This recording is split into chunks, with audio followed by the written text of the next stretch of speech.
Hey friends, Shay here. So today is a very anticipated video for you guys. Today I'm going to be talking about the best manga that I read in 2021. I do put some caveats on this list to help narrow it down. I either need to be current on the series or have finished it, and I tried to put series that I haven't put on previous lists, but some of them were just too good of finales that they made it on this list as well. So I only kept it to a top 10. I could have gone more, but I wanted to keep things really simple for my own purposes this year. This year's been a little overwhelming in ways, so I really wanted to make this video simple and easy for you guys. I've got my list right in front of me, and I'm just going to insert pictures. So if I'm looking down, that's what I'm looking at, and let's go. So the first one's a pretty obvious one on this list, and that is going to be Blue Flag. By the way, these aren't in any particular order. I love all of these equally, and I feel like they made up my year. So, Blue Flag. I read the finale this year. I thought it was a really well done ending. I thought it could have ended another way, and I would have preferred that personally. But I also know that for what this is a very perfect ending for the series.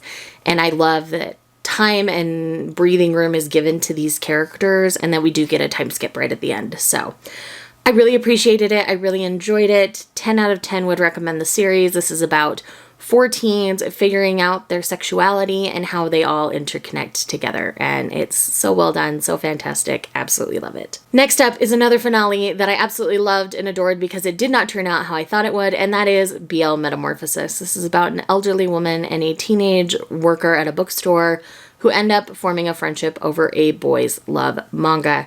This is a 5-volume series. Blue Flag was 8, by the way. But this is a 5-volume series in which it truly champions female friendship of all ages, shapes, and sizes. And that's just not something we see very often in novels, let alone in manga. So again, would 10 out of 10 recommend the series.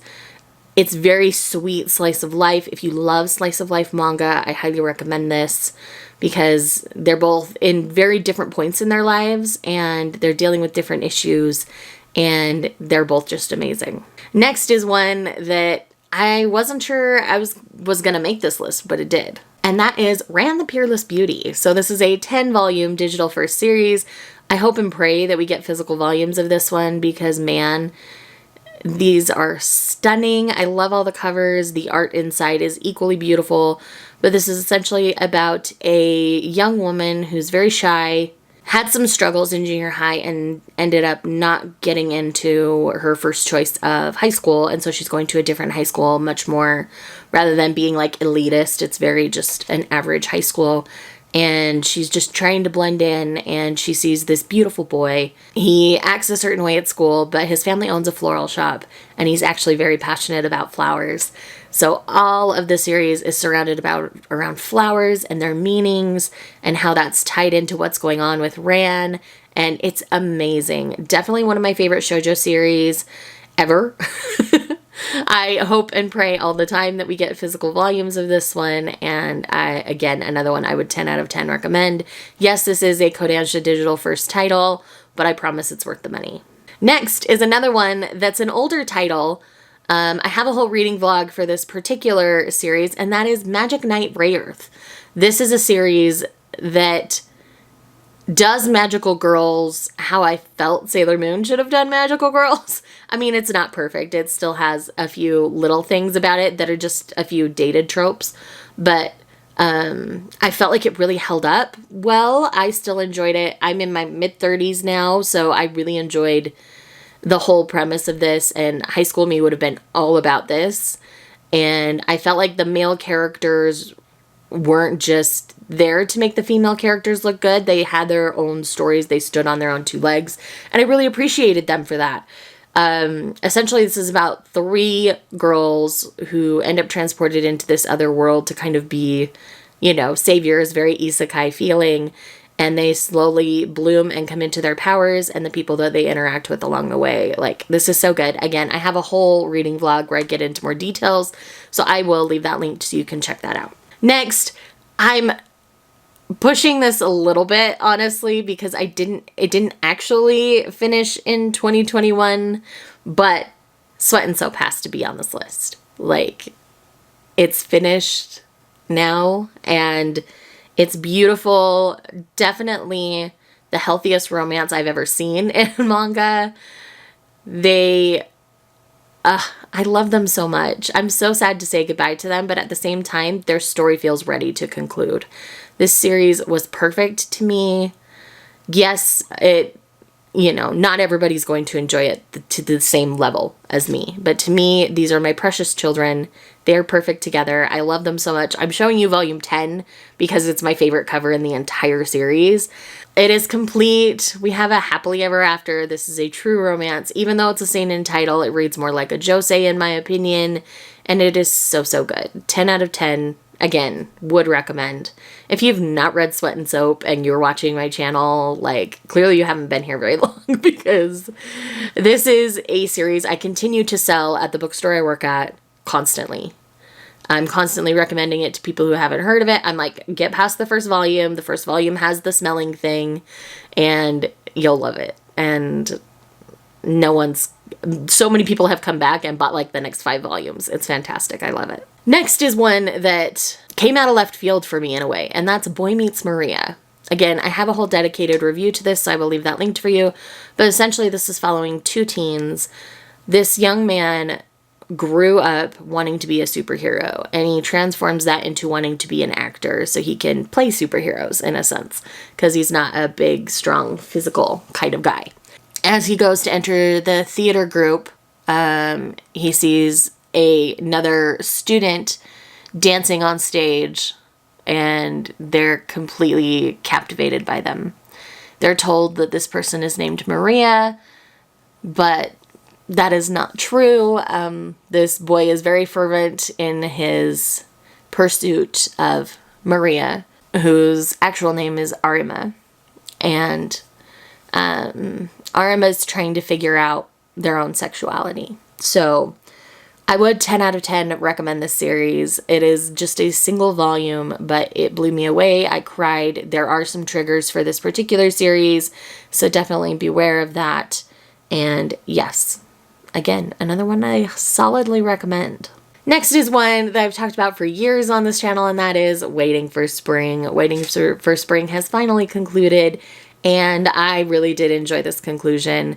The final volume, we get part 1 of a chapter in volume 13, and we get part 2 at the end of chapter 14, and they put a bunch of filler in between.